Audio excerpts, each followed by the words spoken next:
आप मांग रहे थे सितंबर 11 को और आपने उस मंच से क्या कहा था? क्या बोला? उस बोलने की वजह से बहुत परेशानी में भी आपको पहुंचना पड़ा। आपने कहा कि क्या राजीव गांधी के बेटे हैं, इसका सबूत हमने मांगा है उनसे, सर्जिकल स्ट्राइक का सबूत। अगर पर्सनल अटैक देखिए आप तो चलिए शुरू करते हैं। आपको ये पर्सनल अटैक लगता है। दूसरा, आप उल्टा से सोचिए, अगर आर्मी को आप पूछेगा कि आप सर्जिकल स्ट्राइक किया कि नहीं किया है, आर्मी का मन में क्या लगेगा? कई बार ऐसा लग रहा है पूछताछ में कि आप उतने भोले हैं नहीं जितना आप बन रहे हैं। मैं पूछती हूँ सर आपसे एक सेकंड, ये है कि उनकी लॉयल्टी तभी दिखेगी, जेन्युइन इंडियंस तभी होंगे जब वो भारत माता, क्या ये एक तरह का दबाव नहीं है अल्पसंख्यक समाज पर सर? जो हेमंता जी धीरे धीरे एकदम मदरसा का नाम बदल दो, मदरसे पर बुलडोजर चला दो, हेमंता जी हिंदू हृदय सम्राट बनने की कोशिश पे चल पड़े हैं क्या? आपको मैं बताता हूँ, मेरा स्टोरी मैं आपको बोल सकता हूँ, आपका मेरा ऊपर व्यू क्या है, अब मुझको आपको भोला लगता है कि कनिंग लगता है, ये तो आपका डिसीजन है। लेकिन मुझको जो करना है मुझको करना है। मेरा मन में है कि आप पासपोर्ट लेने से इंडियन नहीं बनता है। अब भारत माता को आप मां मानेगा तभी आप भारतीय है, वो मैं बोलूंगा।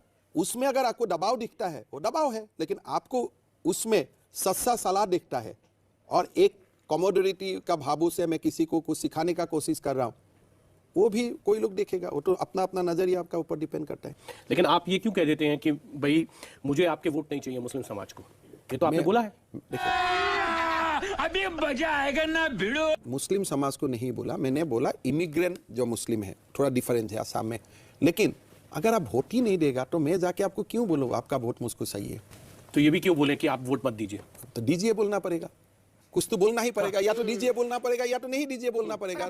तो रहने दो फिर। आपका काम चल जाता है उनके वोट के बिना, है ना? आपको पता है। हाँ, इनका काम सरकार तो 2 बार आया, और जब उनका वोट का जरूरत होगा तो मैं जाके वोट बोलूंगा भी कि अभी वोट दीजिए। अभी असम में पंचायत और हमारा म्युनिसिपल चुनाव में काफी मुसलमान लोग बीजेपी को वोट दे रहे हैं। इंडियन मुसलमान लोग भी दे रहे हैं। आपको लग रहा है नहीं है आपके साथ? नहीं, महिला, because we are working lot on women empowerment among the Muslim community and there is a clear mindset change है। जब से ये तलाक बिल का खत्म हुआ, यूसीसी का बाद आने लगा, तो लोगों का माइंडसेट में चेंज है और धीरे धीरे मुसलमान महिलाओं बीजेपी से जोड़ जाएगा। ये मेरा एक, आप लोगों को मैं आज बोल के गया हूँ, 5 साल का बाद देखिए। तो मतलब आपको वोट चाहिए होगी जब समय चाहिए होगा कि नहीं चाहिए? नहीं, अभी तो नहीं चाहिए, हम तो बोल दिया था। अभी जब 2016 एंड 2021 का चुनाव में मैंने बोला कि आप लोग वोट मत दीजिए, खाली स्कूल बनाने दीजिए। लोकतंत्र में अपने नागरिकों से ऐसा क्यों कहेगा? क्यों नहीं दीजिए बोलना पड़ेगा? तब मैं मत बोलिए ना, उनका राइट है वोट दें या ना दें, डालें। ठीक है, अगले बार कुछ नहीं बोलूंगा। यही बातें तो बाद में याद आती हैं। लेकिन नहीं बोलने से कंफ्यूजन स्टार्ट होगा। नहीं, कंफ्यूजन क्यों? तो फिर आप बोलेगा अपीसमेंट शुरू कर दिया आजकल बीजेपी भी। मैंने क्या बोला, पूरा सबको सुनिए। मैं बोला आप लोग वोट देने का तकलीफ मत कीजिए, लेकिन आपका यहाँ में मैं स्कूल भी बनाऊंगा, कॉलेज भी बनाऊंगा, रास्ता भी बनाऊंगा, आपको ईडब्ल्यूएस का सर्टिफिकेट भी मिलेगा, मेडिकल कॉलेज में आपको पढ़ने का मौका भी मिलेगा। अभी असम में 20% मेडिकल सीट मुसलमान लोग पढ़ता है। ओएसी जैसा लोग बोल रहे हैं जनाब बनाओ। मैं तो वही पूछ रही थी मुख्यमंत्री जी, आपको पता है ना कि आपके बहुत फेवरेट, आप सबके बहुत फेवरेट बन गए हैं। वो हैदराबाद वाले एमपी जी आपको बहुत पसंद करते हैं। करता है। मदरसा का इशू आते ही आपके खिलाफ शुरू हो जाते हैं। अच्छा, जलवा है हमारा। अभी मैं हैदराबाद में गया था, भाग्यलक्ष्मी मंदिर में प्रणाम करके आया हूँ और मंदिर में बहुत बड़ा वाइब से। और तब आप कह रहे हैं कि आप हिंदुत्व के पुरोधा नहीं बनना चाहते? मैं तो हिंदू तो हूँ। तो अखिलेश यादव ने ट्वीट किया है कि अगर किसी धर्म से, किसी सम्मानित धर्म से जुड़ी हुई कोई संस्था है जिसमें काम होता है तो सरकार उसके खिलाफ कार्रवाई नहीं कर सकती है। ये असंवैधानिक। अखिलेश का बेटा को दे मदरसा में। क्या बढ़िया था गुरु। वो वैसे कहते हैं कि जो अनपढ़ हैं वो इस बात को समझ नहीं सकते। राजा राम मोहन रॉय भी मदरसा में पढ़ा करते थे। पढ़ा होगा, कोई ऑप्शन नहीं होगा था तो। लेकिन राजा राम मोहन राय तो जनाब नहीं बना ना। हाँ, तो नहीं बना ना, वही तो कह रहे हैं कि मदरसा से पढ़ने वाला हर व्यक्ति। नहीं, राजा राम मोहन राय को उस समय हमारा पहला का सीएम तरुण गोगोई साहब भी, वो भी मदरसा में पढ़ा था। मैं एक नेम और ऐड कर देता हूँ, लेकिन उन्होंने उनका बेटा को मदरसा में नहीं डाला। पर वो भी तो वहां से निकल कर सीएम वो बने। तो निकल दिया ना, बिकॉज मेरा अगर घर का पास में कुछ नहीं है, उस समय मेरा पिता माता चाहता था मुझको कुछ मिले। लेकिन आज भारत वर्ष स्वाधीनता हो जाने का बाद, आफ्टर 75 ईयर्स का बाद, आज कोई राजा राम मोहन राय जन्म होगा मदरसा से होगा क्या? आपको लगता है क्या? आज कोई नहीं बन सकता है वहां से। अभी 10 साल से तो हमको नहीं देखा। आपने देखा है क्या? किसी को तो इंटरव्यू भी मैं आज तक में नहीं देखा हूं कि आप ऑप्शन नहीं है तो आप हर जगह में आप जाएगा। लेकिन क्या आपने आपका बेटा को वहां में डाला? अगर if you are proud about that education, आपको अपना बेटा को वहां डालना चाहिए था। लेकिन मैंने तो देखा हूं शिक्षित मुसलमान समाज का भी बच्चा भी मदरसा में नहीं जाता है, खाली गरीब लोगों को भेजा जाता है। अगर कल एम्स का डॉक्टर ने अपना बेटा को भी एज ए रूल, कोई एक्सेप्शन है अलग बात है, as a rule, it is a rule of the Muslim community कि मैं एकदम डॉक्टर, इंजीनियर, समाज में MP MLA बनने का बाद भी मेरा बेटा बेटी को मैं मदरसा में ही भेजता हूँ. It is a different thing.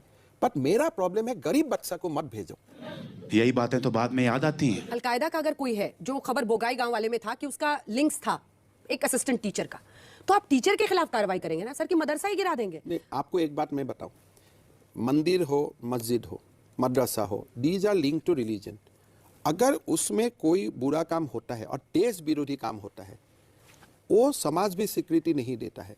और उसमें अगर आप सौंप बन जाते हैं, भाई ये तो ऐसा ही हुआ है, खाली लोगों को ही क्यों नहीं कर देते हो, सब बनेगा तो ये देश नहीं रहेगा.